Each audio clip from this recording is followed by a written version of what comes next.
আসন্ন ত্রয়োদশ জাতীয় সংসদ নির্বাচনের দিনক্ষণ যত ঘনিয়ে আসছে, প্রচারণায় ততই চমক দেখাচ্ছেন ইসলামী আন্দোলন বাংলাদেশ মনোনীত বরিশাল ৪ তথা হিজলা মেহেন্দিগঞ্জ আসনের এমপি পদপ্রার্থী দলটির কেন্দ্রীয় সহকারী মহাসচিব আলহাজ হজরত মাওলানা মুফতি সৈয়দ ইসহাক মোহাম্মদ আবুল খায়ের সাহেব।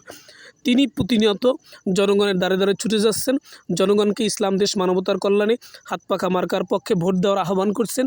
জনগণও তাকে স্বতঃস্ফূর্তভাবে স্বাচ্ছন্দ্যভাবে তাকে খুব আনন্দ চিত্তে গ্রহণ করতেছেন।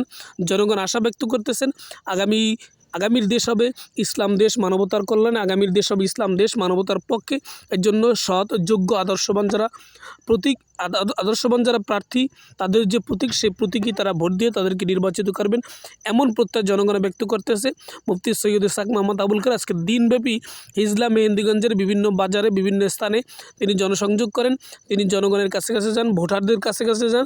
তিনি হাত পাখার পক্ষে ভোট চান জনগণের কাছে। জনগণও তাকে হাত পাখা মার্কার পক্ষে বিজয় করবেন, এমন প্রত্যয় ব্যক্ত করেন। আমরা আশা করি আগামী ত্রয়োদশ জাতীয় সংসদ নির্বাচনে ইসলামী আন্দোলন বাংলাদেশের পক্ষ থেকে মুফতি সৈয়দ ইসহাক মোহাম্মদ আবুল খায়ের সাহেব বরিশাল ৪ আসন থেকে বিপুল ভোটে বিজয় হবেন ইনশাআল্লাহ।